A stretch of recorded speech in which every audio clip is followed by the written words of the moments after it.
ભરતભાઈ, આ ઉધરસ ખાવાનું પત્યું હોય તો બહાર આવો. કામે જવાનું નથી આજે?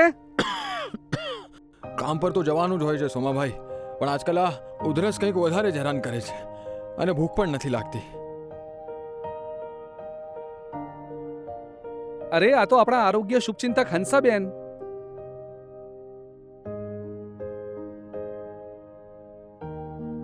Thank you. ખરેખર ડાયમંડ સિટીના લોકોનું દિલ પણ ડાયમંડ જેવું છે. પણ તમે આટલા હાંફી કેમ ગયા? અને આ ઉધરસ તો ખૂબ જ થઈ લાગે છે ભરતભાઈ.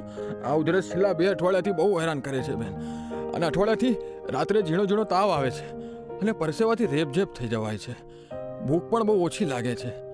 આ હાડકાં સતત દુખાવો કરે છે અને વજન પણ ઘટી ગયું છે.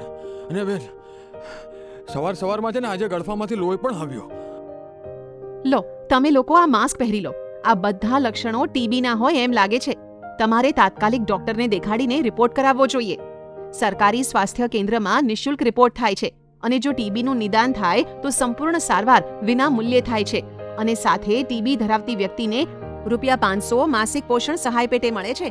તમે આજે જ સ્વાસ્થ્ય કેન્દ્રમાં આવો.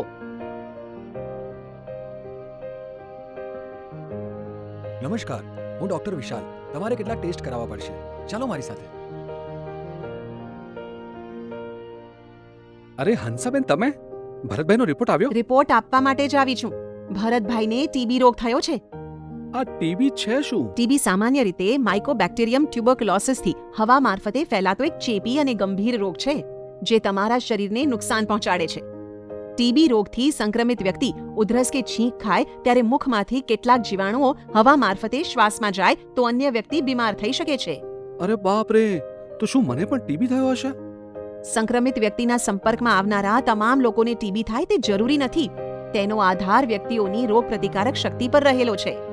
ભરતભાઈએ ટીબી રોગ સામે લડત આપવા અને ફરીથી સ્વસ્થ થવા કેટલીક બાબતોનું ધ્યાન રાખવું પડશે, જેમ કે સમયસર અને નિયમિત દવાઓ લેવી, દવાઓનો 6 મહિનાનો કે તેથી વધુ સમયનો સંપૂર્ણ કોર્સ કરવો, ડોક્ટરની સૂચના પ્રમાણે આઇસોલેશનમાં રહેવું, વ્યાયામ અને હળવી કસરતો ઉપરાંત સારા હવા ઉજાસમાં રહેવું, મિત્ર કે પરિવારોના સંપર્કમાં આવતા પહેલા માસ્ક પહેરવું, ઉધરસ કે છીંક આવે તો મોઢું ઢાંકવા રૂમાલ કે સ્વચ્છ કપડાનો ઉપયોગ કરવો, ગળફાનો ટોયલેટ, ગટર કે નાળીમાં ડેટોલ કે પાવડરના પાણી સાથે યોગ્ય નિકાલ કરવો. તો કોને ટીબી રોગનું સંક્રમણ થવાનું જોખમ વધારે છે? પલ્મોનરી ટીબી ધરાવતી વ્યક્તિ સાથે લાંબા સમય સુધી સંપર્કમાં રહેનાર વ્યક્તિને ટીબી થવાનું જોખમ રહે છે. તે સિવાય વધુ ગીચ વાતાવરણમાં રહેનાર, ધૂમ્રપાન કરનાર, કુપોષિત વ્યક્તિ, ડાયાબિટીસના દર્દીઓ, ઇમ્યુનોસપ્રેસિવ દવાઓ જેમ કે કેન્સર, કોર્ટિકોસ્ટેરોઇડ્સ વગેરે લેતા દર્દીઓને ટીબી સંક્રમણનું વધુ જોખમ રહેલ છે. અને જો પરિવારમાં કોઈને ટીબી હોય તો અન્ય સભ્યોએ ટીબી પ્રિવેન્ટિવ ટ્રીટમેન્ટ લેવી જોઈએ, ખાસ કરીને ઉંમરલાયક, બાળક કે અન્ય રોગ હોય તેવી વ્યક્તિએ. ટીબી કેમ થાય, સારવાર અને બચાવ તો અમે સમજ્યા, પણ હવે હું તો ભરતભાઈનો પહેલો સગો પડોશી મિત્ર, તો હું તેમને કેવી રીતે મદદ કરી શકું? મુલાકાત સમયે માસ્ક પહેરવું અને નજીકનો સંપર્ક ટાળવો એ તમારી પહેલી જવાબદારી સોમાભાઈ. ભરતભાઈને નિયમિત સારવાર અને ખુશ રહેવા માટે પ્રોત્સાહન આપવું. તેમને મળ્યા બાદ હાથ, પગ અને શરીરને યોગ્ય સાફ કરવું જોઈએ. અને મુલાકાત બાદ જો ખાંસી કે ઉધરસ આવે તો તાત્કાલિક ટીબી રોગની તપાસ કરાવવી જોઈએ. ટીબીને હરાવવામાં મારા સિવાય મારા પરિવાર અને મિત્રોની ભૂમિકા કેટલી મહત્વપૂર્ણ છે, નહીં બેન? ટીબી રોગ આપણો દુશ્મન છે, ટીબી રોગ ધરાવતી વ્યક્તિ નહીં.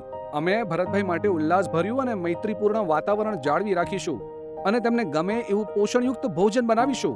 એકદમ રાઈટ. ભરતભાઈ, તમારું પરિવાર અને મિત્રો તમારી સાથે જ છે. પૌષ્ટિક ખોરાક લો અને ટીબીની સંપૂર્ણ સારવાર 6 મહિના સુધી લઈને ફરીથી સ્વસ્થ થઈ જાઓ. ટીબી હારશે, દેશ જીતશે. આપણું સુરત શહેર ટીબી મુક્ત શહેર.